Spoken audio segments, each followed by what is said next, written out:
Here's another guy who really's made his mark on the nation back in X Factor days, all those years ago when The Climb became a massive hit. And since then he's become a household name in so many different areas of musical theatre and also TV as well. Joe McElderry, he's coming back to Essex. He's stopping in Clacton at the Princess Theatre very soon, and I caught up with him last week. So Joe, a warm welcome back to BBC Essex. How are you, mate? I'm very well. Very, very well, actually. Yeah. Now, I'm not saying it's a while since you and I chatted, but last time you came in to see us, I didn't have a beard, and I've now got one, so... That must have been, what, nearly 3 years ago, maybe? It is 3 years back God. Since then. And I think at the time you and I were chatting about how you love variety in your life, and you'd Yes. like to try different things. And since then, you've done so many different things, it's hard to know where to start. So let's start with Joseph, shall we? How was that for you? Do you know what? It was one of the most wonderful experiences I've done in a long time.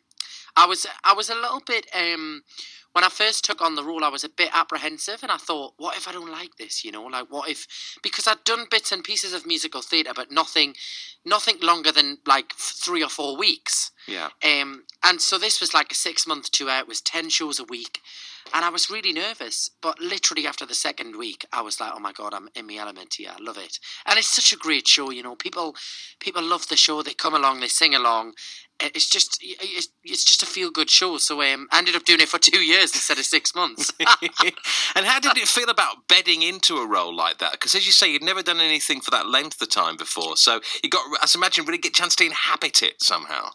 Yeah, and it was quite nice in the sense of I was doing other work with Bill Kenwright and his production company. I did an album of my own stuff and tour and things. So I had nice little chunks of breaks in between to do my own things, which I think kept everything fresh because I could kind of go off, kind of still get me experience of just being myself on stage, if you know what I mean. Yeah. And then come back and play a role again. So it was, but it's an intense schedule.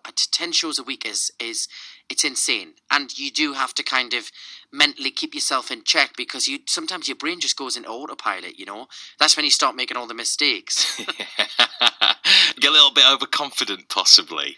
Well, yeah, kind of thing, yeah. You become a little bit. What happens is, and sometimes that, you know, sometimes this happens when I'm on tour. You do the show for so long that it becomes so second nature. But then normally when by the time it gets to that point, you're near the end of the tour. You know, if I'm doing my own concerts, but with this, obviously, I'd gone back to it twice. So you get to that point where it becomes so second nature. You become so relaxed on stage. And all of a sudden you're thinking, oh, what am I going to have for me tea tonight? And you're like, no, stop. You know, you have to, I'm in front of 2,000 people here. And you have to mentally check yourself because it is quite a strange thing. You become almost too relaxed, if that makes sense. I've just got this image on stage of you singing, I close my eyes, a microwave curry. Oh, sorry. You're laughing.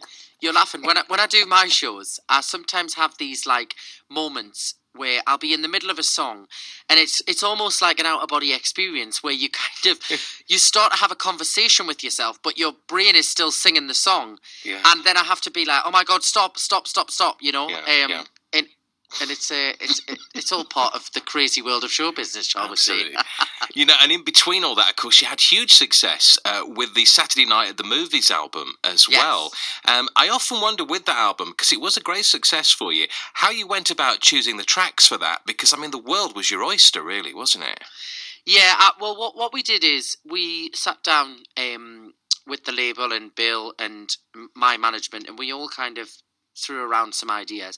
There was a few songs on there, like Love Is All Around is a song that I sang when I first started out singing.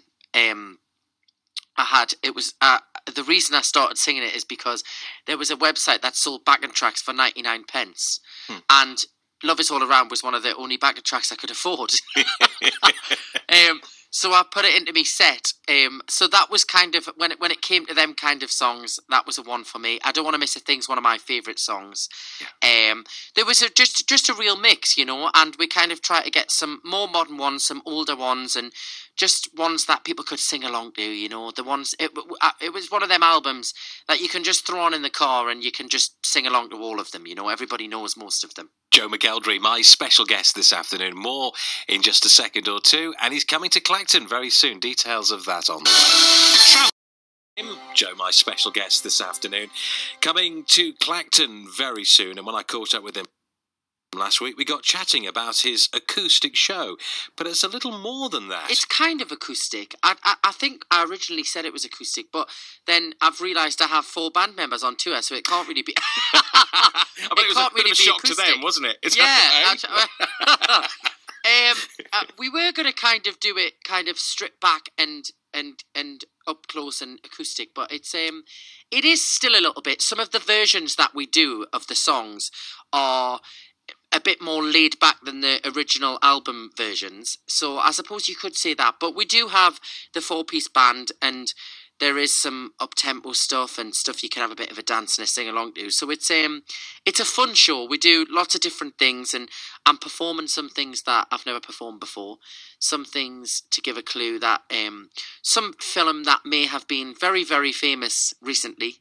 We do a few versions of that, which is really fun and goes down really well with the audience. Yeah. But it's a really fun show. We've done about 6 or 7 shows already, and the audiences seem to be enjoying it, and it seems to be going down well. I'm just looking at the dates as well, and I was thinking next year it's going to be the 10th anniversary of the moment, that big moment for you.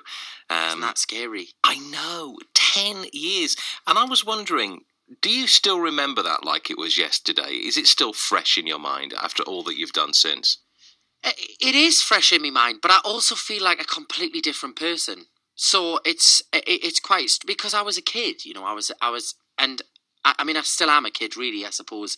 But in terms of like how much I've grown over the past 10 years, I feel like a completely different person. I think I perform differently. I think I sing differently to some extent. And so it feels like 2 different people to me when I watch footage back of when I was on stage doing that. But I've got, you know, huge fond memories of the show, and I had an incredible time. And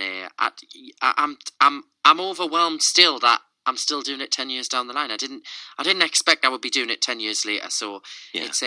It's a wonderful feeling to have. It's a great story, yours, over 10 years as well, because what you've done, and it's almost like a textbook for anybody else who goes on a competition like X Factor as to how you have to move. In other words, you haven't got to be afraid of taking chances and moving away from the establishment a little bit, taking a few chances. And for you, I suppose, really, you've had a good relationship with reality TV and in the likes of other shows as well, plus signing to a record label like Decca. I mean, that's a dream, isn't it? I think I always fought the kind of process of people trying to put me in a box. I always fought that from day one. You know, they used to say on X Factor, I used to beg them to give us up-tempo material. Well, no, you're a ballad singer. You've got to sing ballads. You know, that's your thing. And I said, well, you're only going to be a ballad singer, and you are always going to be a ballad singer if you just sing ballads. So if you keep giving us ballads, I'm only going to be a ballad singer. So I really fought on the first album to do a bit more up-tempo material. And then after that, you know, everybody would go, oh, well, he's a musical theatre singer, you know, you're just musical theatre. And I used all of those boxes and thought, okay, I'll step in the box for a little bit, and then I'm going to step out of it.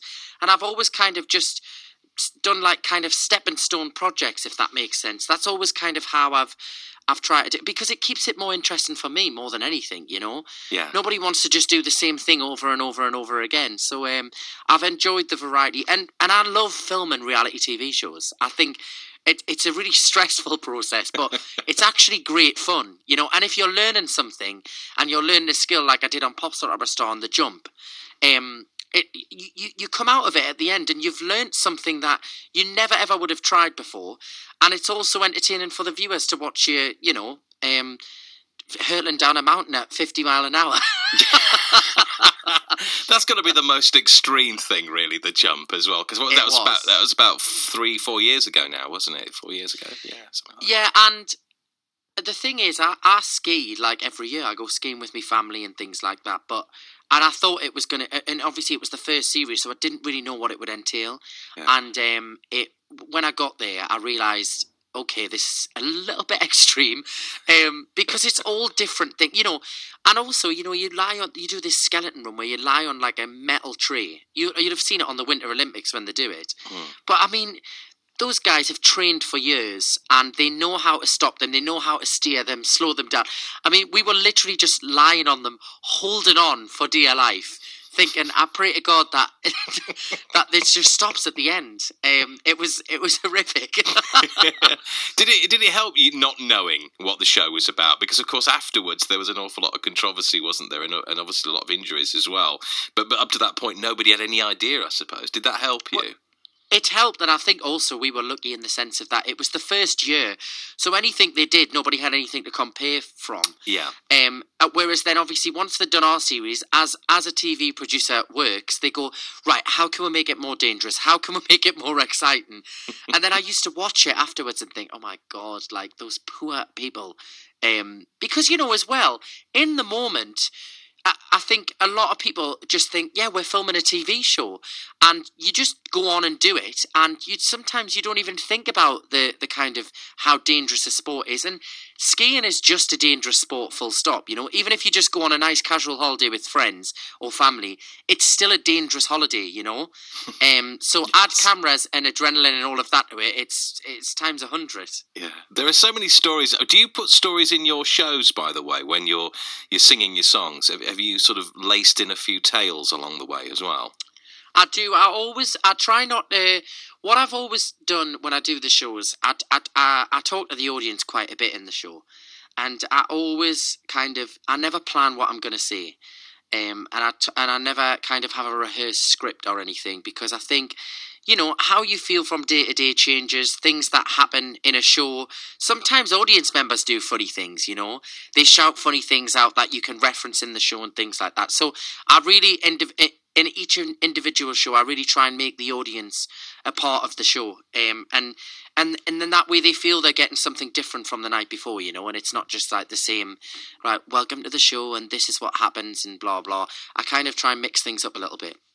And a press release somebody sent to me recently about you, it just says at the bottom, he's going to be extremely busy for the rest of the year. Details to be announced. Watch this space. So I don't know if you don't know, they know. I don't even think I know. But what normally happens is people find out what I'm doing before I do. So. Yes. The one of social media for you, isn't it, that? Exactly. No, we're planning, we've got a few things up in the air at the moment, projects, which if they happen, they'll be amazing. But as usual, you know, it's very much kind of a lot of to and fro at the moment, trying to make it work. And if it does work, it'll be incredible.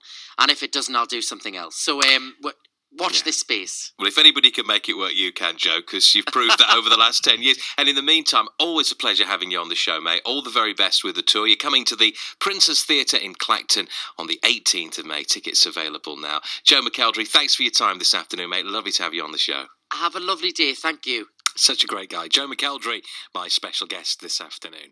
We're back on...